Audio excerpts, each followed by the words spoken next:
Okay, so good morning everyone. Good morning, good morning, good morning third graders. Ayan, so it's Monday na uli, ano?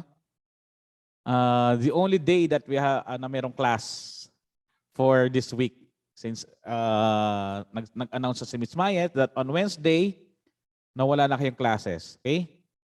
So after today, ang class niyo will resume next Monday na uli. Yan. Ang saya ng mga bata.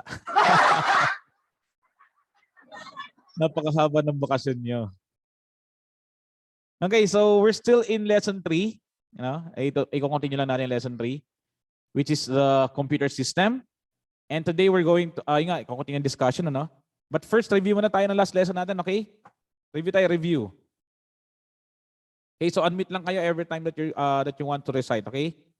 I won't be able to see you since I'm using this slide.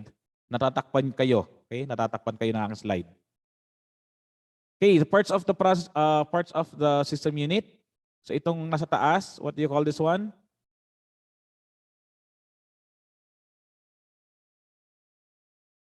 Okay, sige, unmute and then recite. Optical. Sige, optical. All right, that's right. So optical drive. Okay, that's correct. Optical drive. Is that Lian? Tama? Kinikilala ko lang yung voice eh. Okay, kasi okay, explain ko lang ano. Sa screen ko, ang nakikita ko lang ay si Given, Jancis, Yuri, JB, and Naija. So yung others, hindi ko na nakikita. JB, your camera. Alright, next is this part, yung dalawang ports na to, dalawang ports sa bilog na maliit. It's called? Audio in. Audio in and? Out. Out. Okay, so audio in and out. Yan. And yung nasa beside niya, yung nasa katabi niya? SD card reader. Right, the SD card reader. Okay, okay, sunod na. Next, yung dalawang ports na to. Universal serial bus. Alright, universal serial Nabulol si Sir Yman. Universal serial bus port or ZUSB port. Yan. Nawala yata sound effects. Sige nga, isa pa nga. Mag-sound effects tayo sa pangkakasagot. Okay, this one is what we call Power switch. Power switch. power switch. All right, power switch. Okay. And lastly, the small one is called? Yung last na to? Webcam. No, yung maliit, yung maliit. Yung nasa ilalim ng power switch.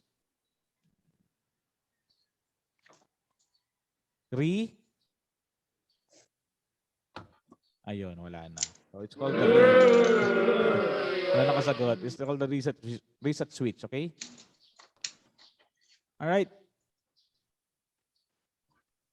Gusto ko lang bigyan emphasize ano, sige mamaya pala pag nasa likod na tayo sa rear. Okay, sa rear part naman tayo, sa rear system unit, the rear area. So yung first natin is this one. Fan. Fan, right.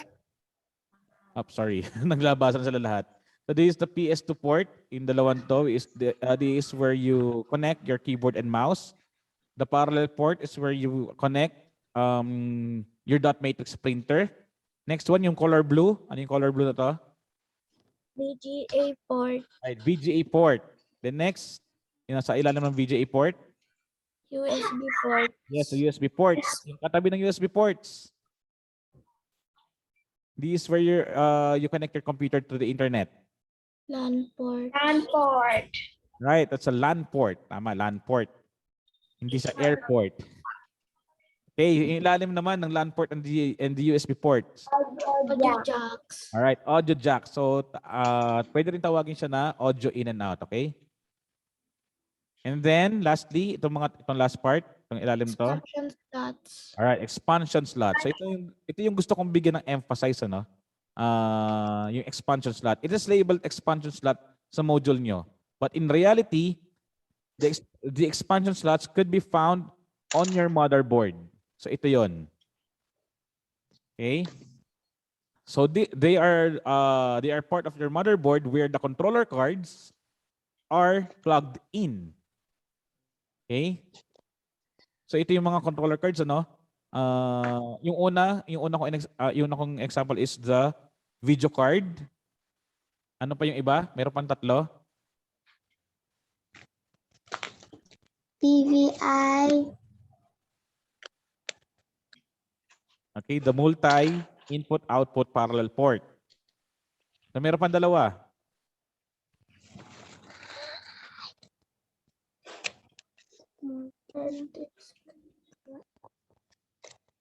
Okay, sige. The sound card and the drives controller card. So ito yung mga diniscuss natin last time, ano?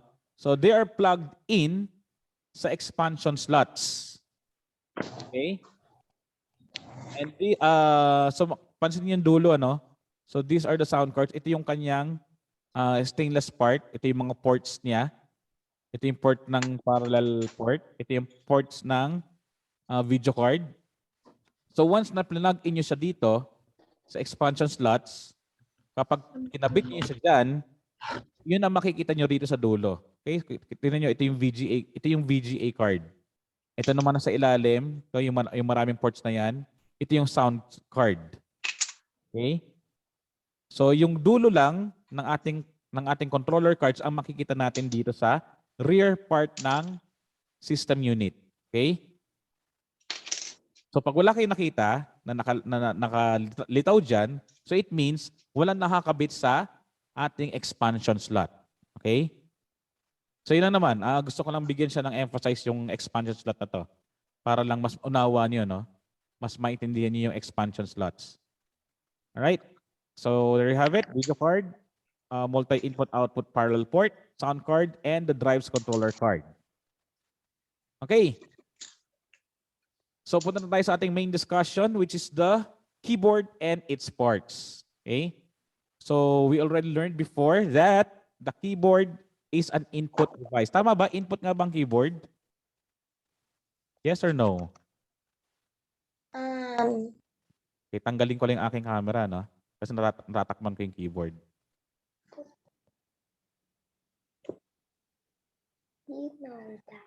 Yes. Okay, so yun na. Wala na akong camera. Alright, so yun nga, no? It is an input device that looks like a typewriter. So yan, ito yung itsura ng typewriter. Nakakita na ba kayo typewriter? Have you seen one? An actual typewriter? No. Oh, sayang, no? So ito yun, no? So yung dating ginagamit namin, rather, na pag nagagawa kami ng reports, ay ang typewriter. So pansinin yung mga keys niya. So ito siya. So meron mga numbers sa taas, and then meron dito mga letters, QWERTY, and QWERTY, kaya tawag sa kanya QWERTY. Then UIOP, ASDF, GH, JKL, semicolon, ZXCVBNM. So yun yung mga letters siya. And beneath that ay yung spacebar. Hindi na lang nakita, natakpan na yung spacebar. Okay, so sabi nga, it is an input device that looks like a typewriter. Okay, so ito yung ating keyboard. Ayan, no? So ito yung QWERTY natin, QWERTY, UIOP. So parehas lang din, di ba? Ayan, no? And then ASDF, GH, JKL, semicolon, ZXCVBNM. And then spacebar sa ilalim. And it is used for entering information into a computer. So yung arrangement ng keys or buttons ng keyboard, yung ating main part ng keyboard ay mayahalin tulad sa keys ng typewriter. Okay? However, ang computer keyboard has distinct keys which cannot be found in an ordinary typewriter. Okay? So mas maraming keys ang ating keyboard compared with typewriter. Okay, let's proceed sa ating parts, ano? Parts of the keyboard. Okay, on top of this, F1 to F12, do you know, alam niyo ba tawag dito? Okay, what do you call that?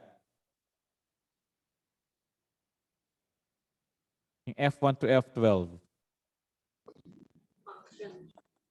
Function key. Yes, that's right. So function keys. Okay, function keys. Okay, for everyone who's using gadget, it's better if you're going to this landscape, naka-landscape yung ating mga phones or gadgets para mas malaki nyo makita yung screen, Sir Yman. Kasi pag nakapatayo, mas maliit yung maliit lang yung aking cam. Alright, next one is this part. Yung part na to, yung merong insert, home, page up, page down, and the arrows. Ang tawag yan ay navigation keys. Okay, everyone, navigation keys. Navigation. Okay. Tapos nasa right naman yan, nasa right part ng nating keyboard is the numeric keypad. Yan na, numeric keypad. So, meron lang akong additional, may additional lang ako ng mga parts compared sa nasa inyong nasa inyong module. By the way, do you have your module? May printed ba kayo or you're just relying sa you're just relying on your Google Classroom?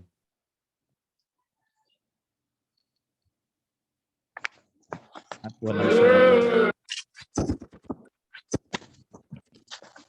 Okay, anyway. So ganda, no?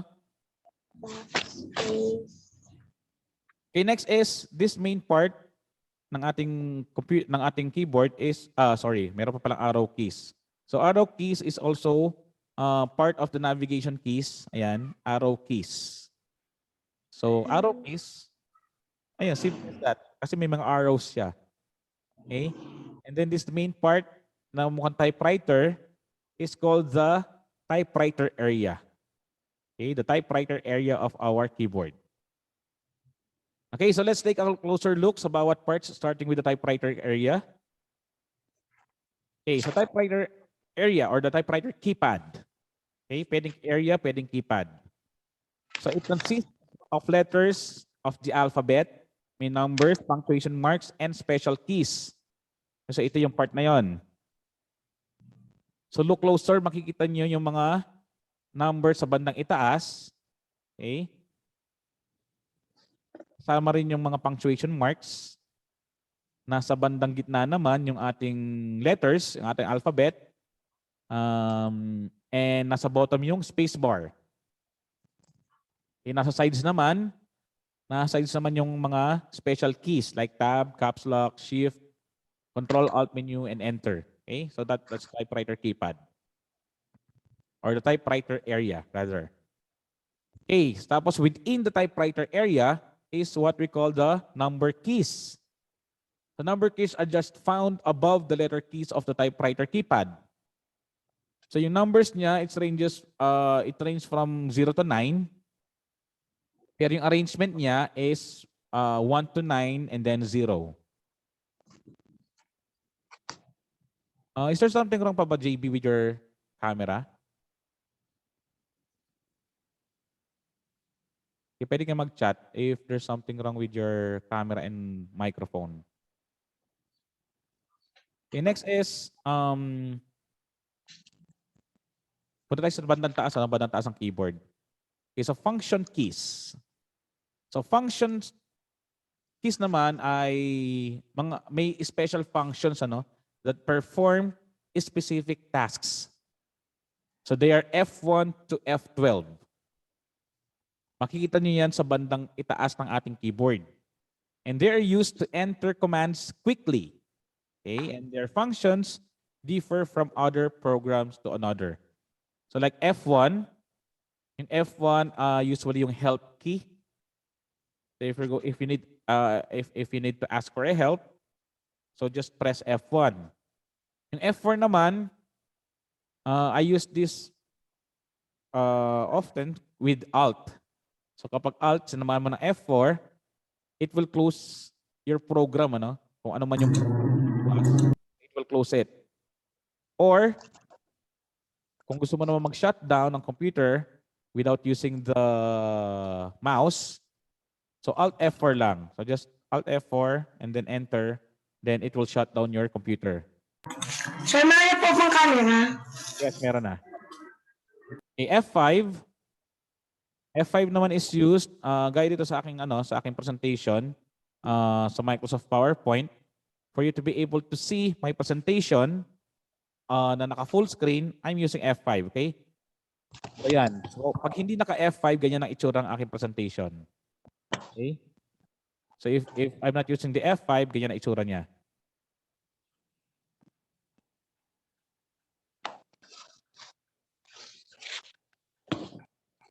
Okay. So yung others naman, F11, yung F11 naman ay naka full screen. Okay, full screen naman. F12 usually ginagamit ko sa kung gusto kong makita yung mga what's this? Yung commands, yung mga program commands ng specific website. Yan. So F12 ang ginagamit ko naman. But rarely kong ginagamit yan. Okay, let's proceed. Punta tayo sa sa bandang right ng ating typewriter. Ay, ng ating keyboard. Typewriter tuloy. Sa bandang right, ano? Okay, so this is called the navigation keys. So navigation keys, so it used to help you input data and instructions easily. Okay, so kasama din yung arrow keys, ano? So nandiyan yung page up, page down, home key, end key, insert, delete. So yan yung ating mga navigation keys. Sa ilalim ng navigation keys ay ang ating arrow keys or the cursor keys. Yan. So it moves the cursor up, down, left, and right. So by the way, do you know the cursor? Ano yung cursor? Kasi nakalagay dito, it moves the cursor up, down, left, and right. Siyempre, dapat alam niyo yung minumove niyo, yung cursor. Okay, sa cursor, ito yung blinking line on the screen. So ito yun, no? So you can see meron dyan ng blink na line. So that's the cursor. So if you want to move the cursor, just use the arrow keys.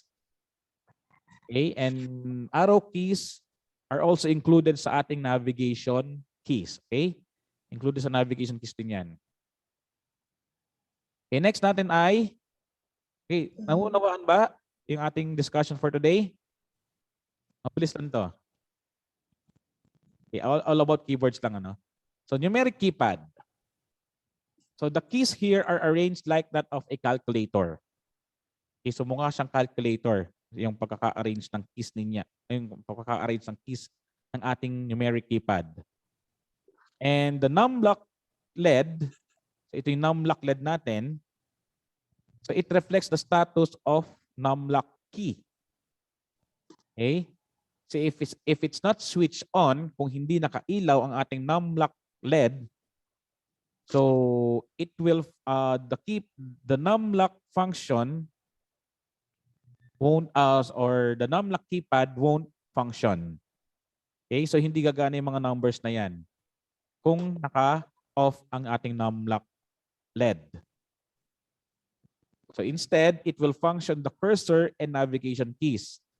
Okay, so kung mapapansin nyo, yung 7 merong home, 8 has the up arrow, 9 page up, 3 is page down, 1 is end, 0 is insert, 1 is delete.